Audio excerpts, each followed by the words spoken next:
And there are three questions I'm asked wherever I go in the world. The first question is obviously, why did you choose to do this? The second question is, how did you build it? And the third question is, how did you sustain it? So if I answer these three questions, I think I would have done my job for the evening. What do you think? So, why? So as Sati said, my dream was to be an investment banker.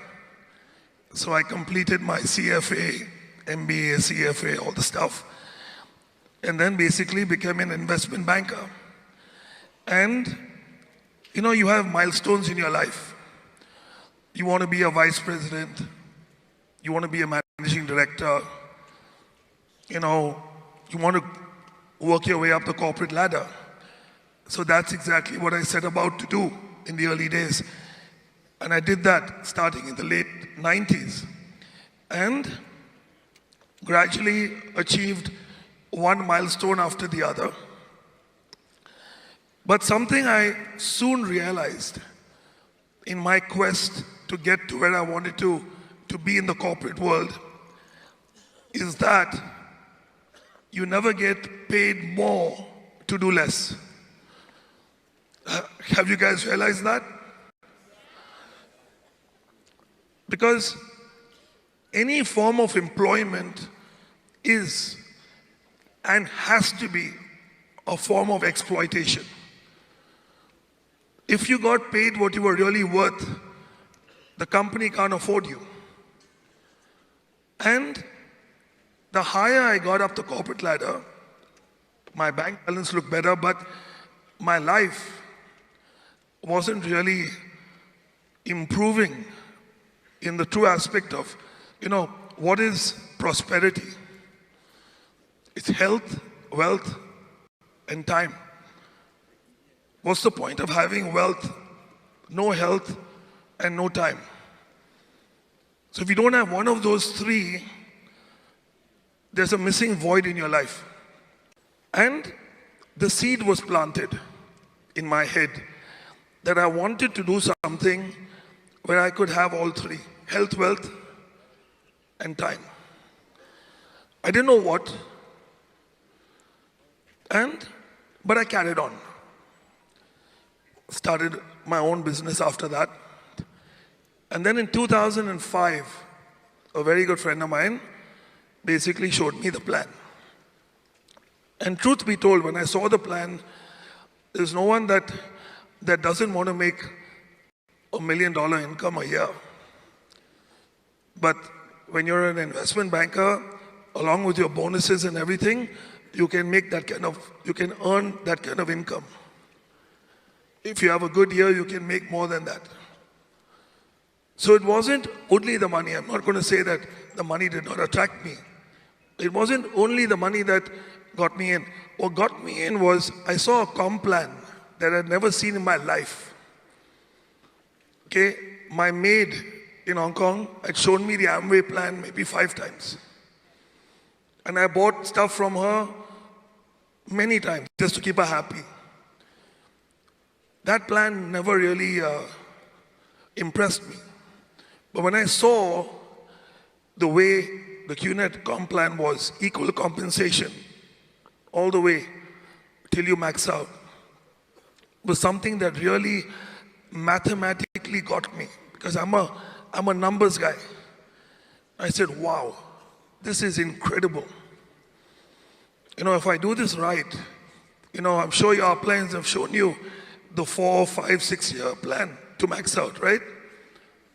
And that's incredible because you have equal compensation, which means your time can be leveraged several times over. So that got me, and I got started. So that's the why. Why did I choose to sign up? You've all signed up, like I signed up, August 2005, and how do you get started? How do you get this off the ground? Next question. How? Yes? It's very simple. How I did it was basically I leveraged. You know what leverage means? I cashed in on the credibility, the trust, and the integrity that I had built with my circle over the years. That's all I did. I was able to monetize it because they knew that I would not cheat them for a few $1,000s. And that too, the few $1,000s is not going to me. They are buying something for it, true or not? And my commission is a few $100s out of that. So the simple question is, Dave going to cheat me for a few $100s? And in most cases, the answer was no. And hence, they signed up. And there are many things that stuck in my head. You know, massive ego. The only thing that you have to worry about in this business is you need to get your vaccinations against one word in the English language. And that's the word no. If you can deal with the word no, you're okay. If the word no crushes you, you may as well pack it in and go home right now. No matter how good you are, you will have to deal with the word no, which is rejection actually. So now, how do you build a team? When our parents came of age, at some point they decided they wanted to get into a relationship with the opposite sex. Yeah? Mom, dad, dad, mom. So they started dating. Dating, right? You do date, right, guys? Has anyone here not been on a date at some point in their life? I hope so. Hope not, I mean. Sorry? Arranged marriage. Still, you go on a few dates before you get married. So you go on a few dates. Now what do you do at your date? You basically try to impress the person. True or not? You dress nicely, smell good. What's that? That is called prospecting. Yeah?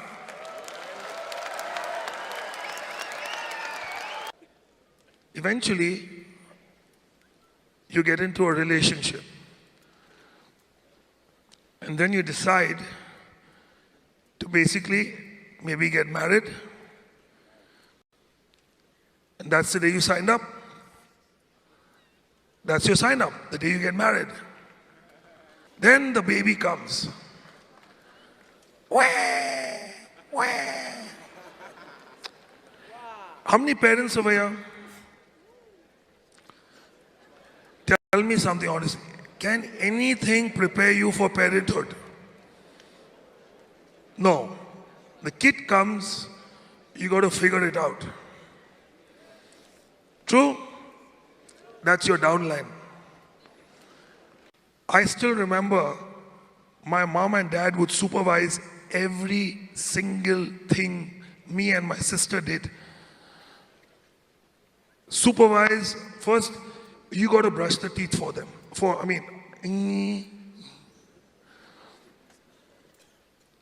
Go to the toilet, clean your backside, give you a bath, tuck you to bed, read you a bedtime story.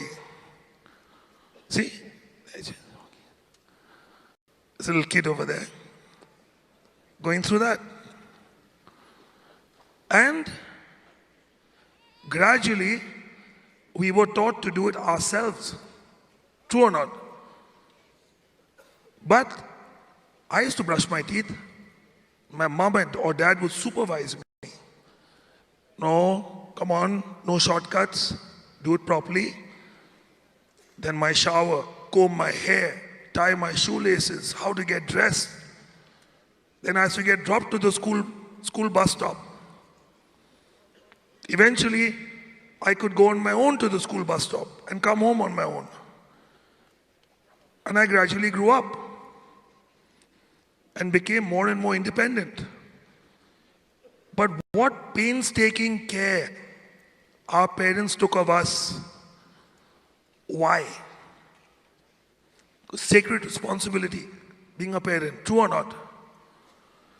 The day you can do that with your downline, you're on the right track.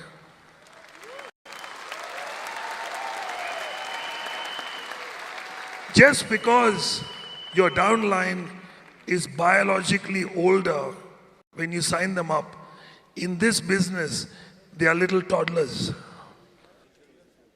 My team is my family. Now, what is a traditional family? How many generations do you normally know in your family? 3. Right? Parent, okay. Parent, grandparents, and if you're lucky, great grandparents. If you're lucky. Normally 2.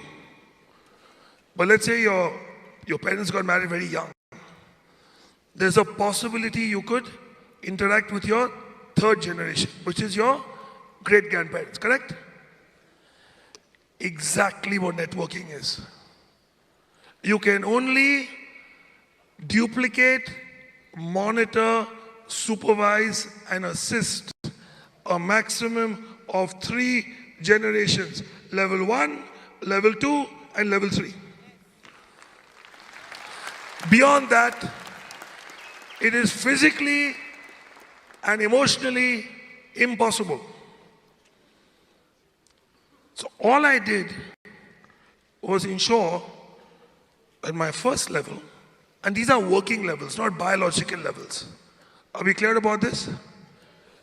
Because very often people drop out and then their downlines become your responsibility. 3 working generations is all an upline can manage. 3. Very often, the children may earn more than the parents. Is this a good thing or a bad thing?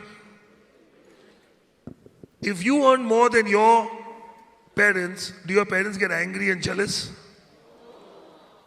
But many of you get so upset that your downlines earn more than you sometimes, that you actually treat your strong leg like your cross line. Do you realize that? It's stupid. It's like you're cutting off your own leg. That's one of your legs, my friend. Why would you do that? And these stupid ego issues come in. And you're fighting. Over what?